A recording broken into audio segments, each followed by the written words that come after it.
Okay, so today is October 8th, 2010, and I just realized that I have missed doing video by a few days for my 9 months on T. So I was sitting here and I was watching some, other videos of some other guys, and I was like, wow, what? How far along on T am I? And then I was just like, oh, yeah, that happened. That happened 2 days ago. So, um, I want to try to keep this short and sweet, but that never really happens when you're talking about something like this. So here we go.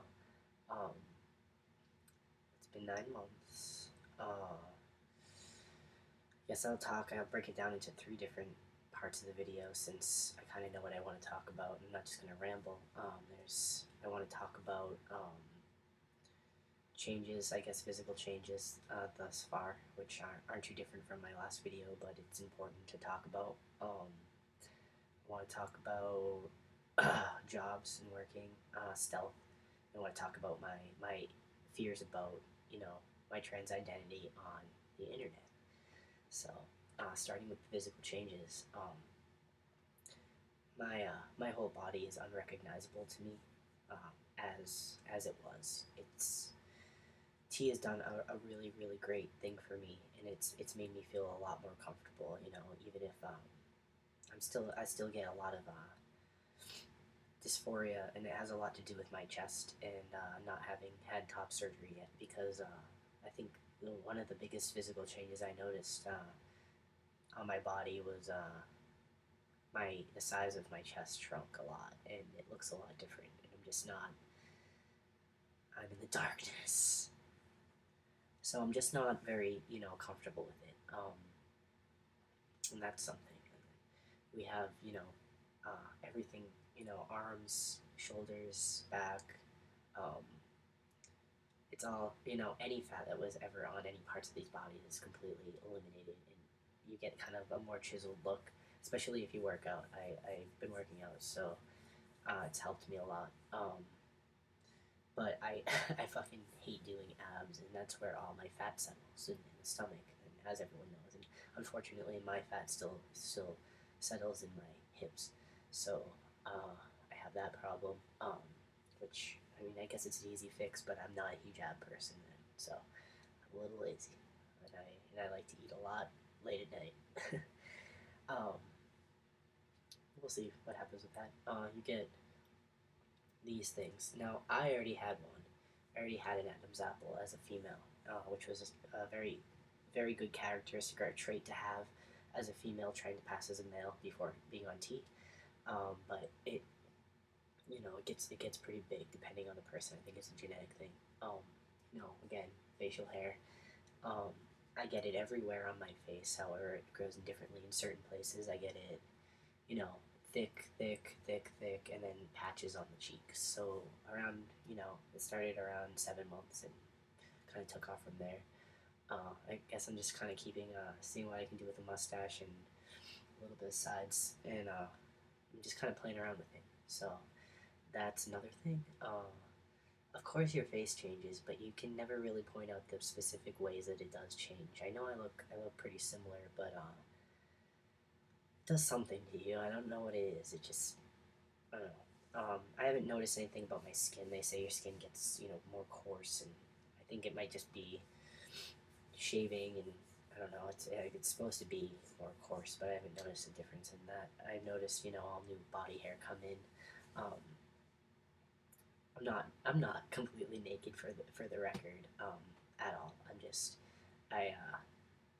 I've had my binder on for like 72 hours straight, and that's a big no-no. So don't do it. But I have really bad chest dysphoria, so when I get home, I rarely take it off, but I took it off because I need to breathe, and I haven't been able to breathe for the past 72 hours.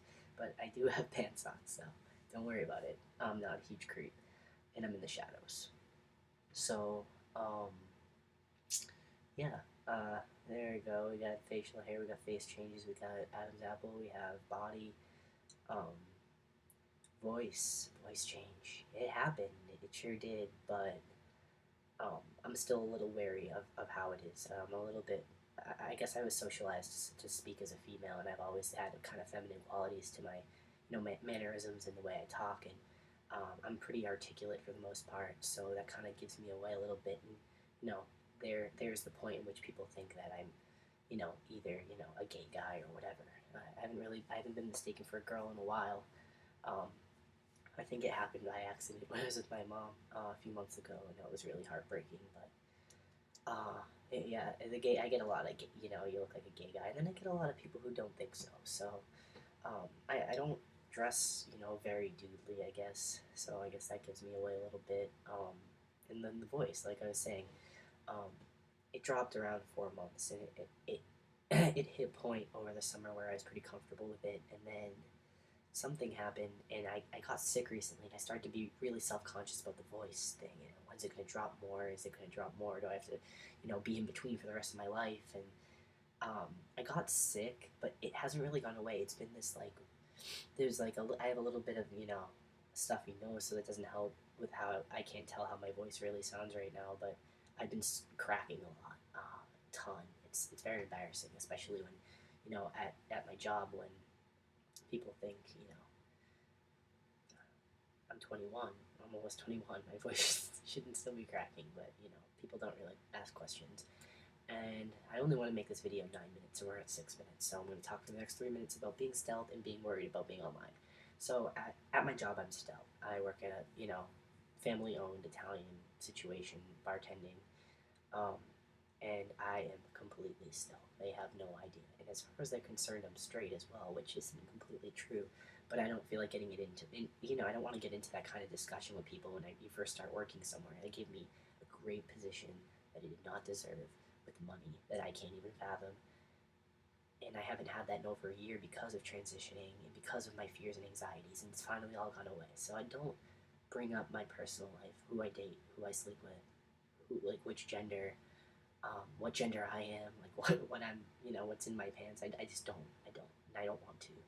So therein lies my problem with the internet is that internet is very accessible, and people just sit on YouTube and look at videos, and I am a little bit nervous about being, out on the internet like this with all my information, talking about things.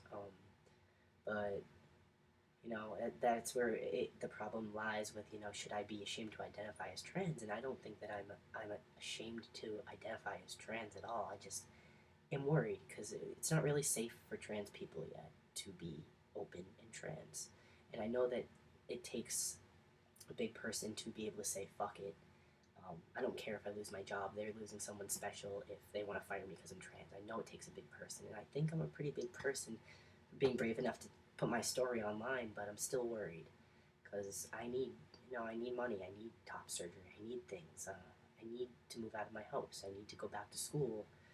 I don't want to sacrifice that for anything. So I'm still kind of wondering how I can, be a little bit more discreet online. But I'm not completely planning on taking myself off YouTube just because I know the more people there are out there, the more chance there are for people who were like me a few years ago to learn more about being trans and learn that it's okay and that you will be normal someday and it will feel better.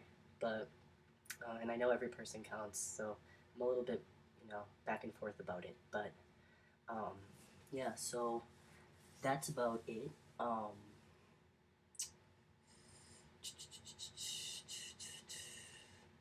Yeah, so that's 9 minutes, and I'm gonna go to bed now. But that was my update, and I think I successfully covered all topics within the allotted amount of time. So yeah, I hope everyone has a great October. Happy Halloween. Happy birthday to me. And I'll see you in November. Bye.